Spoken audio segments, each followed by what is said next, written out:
Look, that was me on my Q-tip shit right there. Oh word, You hear oh that? word, oh You hear word. that Oh, snare? You hear that snare, cuz?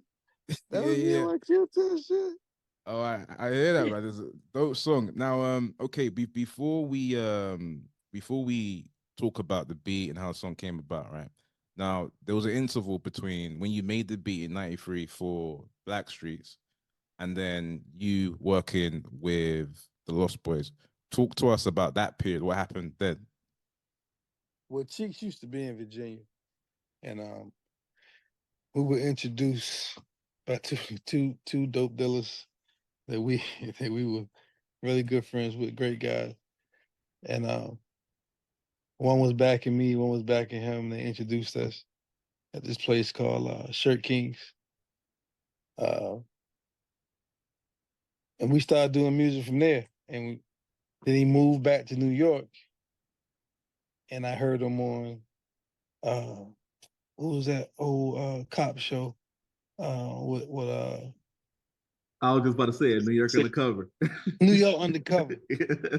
I was watching New York Undercover, and Lifestyles of the Rich and Famous was on. I was like, yo, I heard his voice like, yo, he did it. You know what I'm saying? Like, imagine that. You know what I'm saying? A friend of yours you've been doing beats with, his song is on TV right now. You're like, yo, my man did it. So once he got on, he kept telling me to come to New York, kept coming, come to New York. But I'm like, yo, I don't know nobody up there like that. You know what I'm saying? And goddamn, I ain't really got no money. You know what I mean? So it's like I was just real reluctant and going and just being up there by myself like that. So I finally took his offer, and I came up to New York, and I slept on Cheek's floor for shit 2 years in the Damn. living room. You know what I'm saying, on the paddle, trying to get right. Because when I moved up, he was they were doing Legal Drug Money album at the time, and I didn't get nothing on that album, How and comes? I just weren't ready. The beats weren't there yet. You know, Right.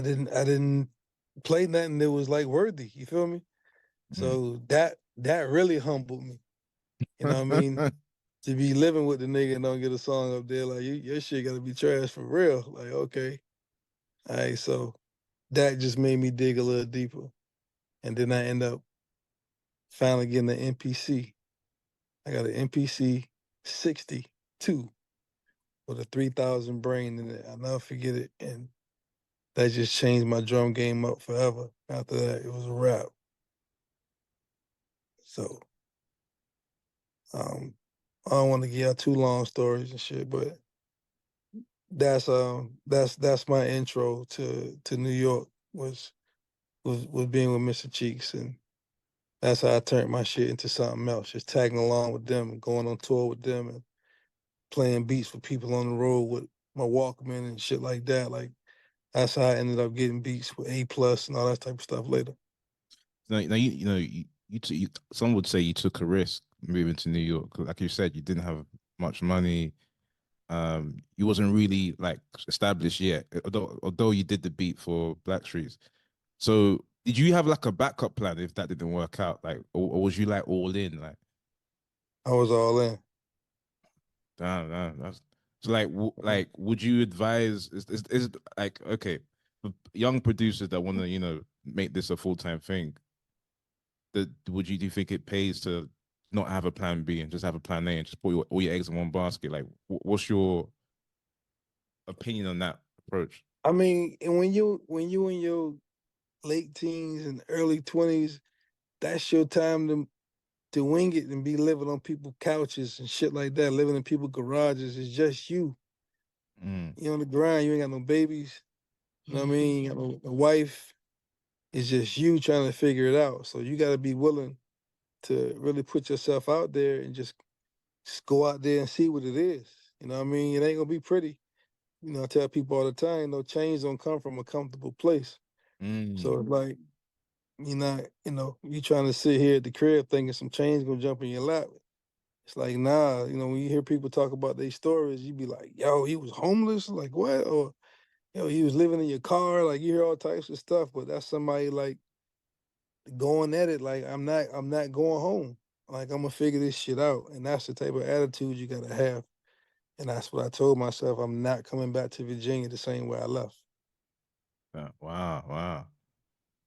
And obviously it worked out, right? Of It course, worked man. out.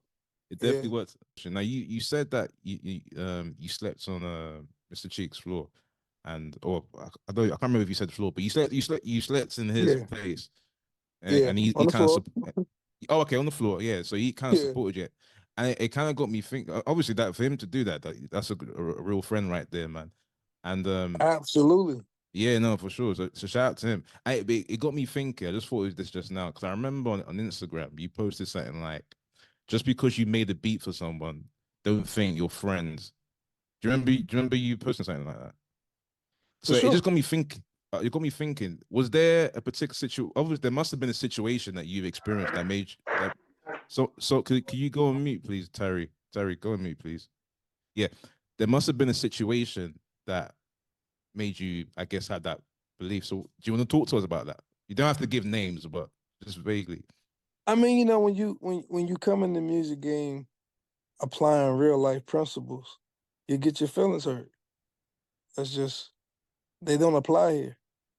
Mm, And so you come in and you feel like somebody's, having a great conversation with you, y'all laughing, you're joking, and you start thinking this person's your friend because this is what you learned your whole life. This is how you make friends and shit. But mm, that's not what that is. You know what I'm saying? A lot of times, like I'm entertaining you while I'm getting what I need from you, and then after that, mm. I'm not answering your call or your text again after this. Like I'm cool. I'm done with you. That's crazy. Yeah. And then I So guess at what point in your career did you come to that realization? early. Oh, early. Yeah, early. One thing about me, I don't need too many lessons.